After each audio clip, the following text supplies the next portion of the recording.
পুঁইশাকগুলা কাটা শেষ। আমি এতক্ষণ আমার এই বারান্দা থেকে পুঁইশাকগুলো কেটে এখন ঘরে নিয়ে আসলাম। আসলে প্রচুর পরিমাণে পুঁইশাক হয়েছে।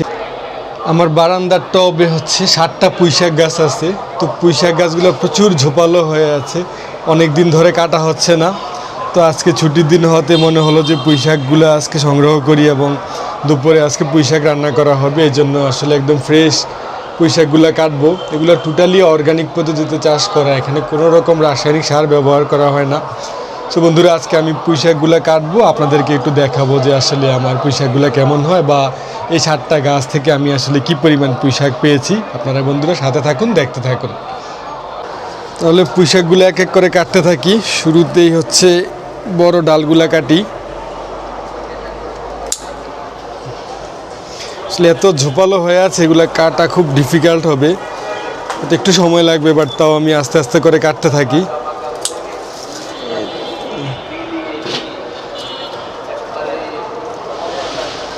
পুঁইশাক গাছ আসলে বড় হইতে খুব একটা সময় লাগে না, এত দ্রুত বৃদ্ধি পায় পুঁইশাক গাছ। যে গাছগুলো আমি লাস্ট হয়তো 15 দিন আগে কেটেছি বা 10 দিন বা 15 দিন হবে, এর মধ্যেই হচ্ছে এই পরিমাণ ঝোপালো হয়ে আছে। আমি কিন্তু আসলে কোনো রাসায়নিক সার ব্যবহার করি না, সম্পূর্ণটাই হচ্ছে অর্গানিক পদ্ধতিতে চাষ করা। আমি শুধু হচ্ছে যেটা করি এটা হচ্ছে সরিষার খৈল মিশ্রিত পানি দিয়ে থাকি। এই দেখুন কি পরিমাণ মোটা কাণ্ড হয়েছে, এগুলার খুব বেশি সময় লাগে না বড় হতে। তা আপনারা যারা হচ্ছে ঢাকা শহরে থাকেন, আপনাদের বাসায় বারান্দা আছে, আপনারাও চাইলে এরকম পুঁইশাকের চাষ করতে পারেন। আর পুঁইশাক গাছ হচ্ছে আপনি যত কাটবেন তত এগুলো দ্রুত বড় হবে। যে একটা থেকে আসলে একটা জায়গা কাটলে এক জায়গা থেকে অন্তত আরও 4-5টা শাখা প্রশাখা তৈরি হয়। পুঁইশাক হচ্ছে সাধারণত 2 ধরনের হয়ে থাকে, একটা হচ্ছে লাল পুঁইশাক আর একটা হচ্ছে সবুজ পুঁইশাক। তো এগুলো হচ্ছে লাল পুঁইশাক। এই লাল পুঁইশাকগুলো হচ্ছে কম্পারেটিভলি টেস্ট একটু বেশি হয়ে থাকে, তবে এগুলোর পাতা একটু ছোট হয়। আর যেগুলো হচ্ছে সবুজ প্রজাতির পুঁইশাক, এগুলো হচ্ছে পাতা একটু ছোট হয়, পাতাগুলো বড় হয়, তবে এগুলো স্বাদ কম্পারেটিভলি একটু কম হয়ে থাকে। আসলে এত ঝোপালো হয়েছে, এগুলো আরও আগে কাটা দরকার ছিল।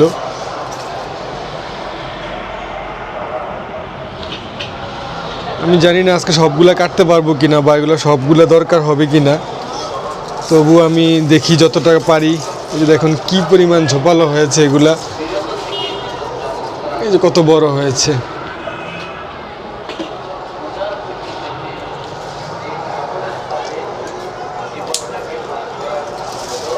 এগুলো আসলে আরও আগে কাটা দরকার ছিল।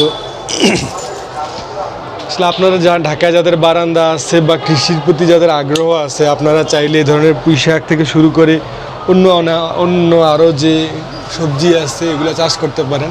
এখানে পুঁইশাকের পাশাপাশি আমার বারান্দায় হচ্ছে প্রচুর পরিমাণ বরবটি গাছ রয়েছে।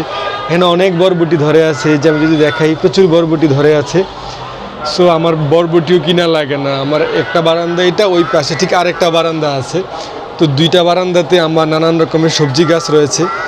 এই বারান্দাটা মূলত আমি পুঁইশাক কেন্দ্রিক করেছি, যার ফলে এখানে শুধু পুঁইশাক গাছ বেশি দেখা যাচ্ছে, আর কিছু বরবটি গাছ রয়েছে এখানে। সে যে আজকে কাটতেছি, আজকে কাটার পরে আমার ধারণা আবার 10 থেকে 12 দিন পরে আবার কাটতে পারবো।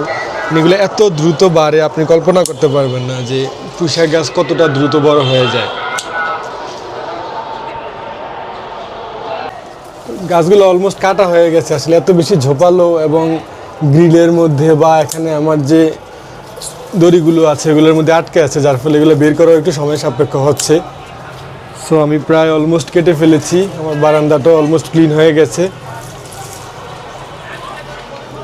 অনেকগুলো পুঁইশাক, আসলে আজকে এত বেশি পুঁইশাক হয়ে গেছে, এগুলো আসলে আমাদের ছোট পরিবার হওয়ার কারণে আমাদের এগুলো অন্তত 2 দিন চলে যাবে, 2 বেলা রান্না করা যাবে।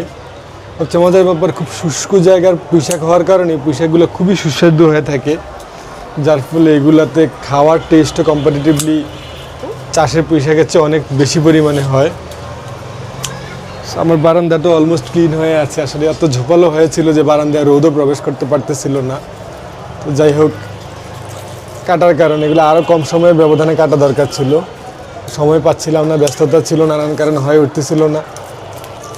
আসলে আমি যা বলছিলাম, এগুলাতে আমি শুধু পানি ব্যবহার করি, আর হচ্ছে আমার কিছু মাঝে মাঝে গোবর পচা পানি দিয়ে থাকি, খৈল পচা পানি যেটাকে বলে নাইট্রোজেনের জন্য, আর অন্য কোনো রাসায়নিক সার ব্যবহার করি না। যে এখানে দেখেন কি পরিমাণ বড় থোকের মতো হয়ে আছে আসলে। সো আমি একদম ছাঁটাই করে ফেলবো এগুলা, আর খুব বেশি কাটবো না। সো বন্ধুরা, আমি জাস্ট আর কাটাকাটি করবো না, একবারে সবাইকে দেখাবো যে আসলে কি পরিমাণ পুঁইশাক পেয়েছি।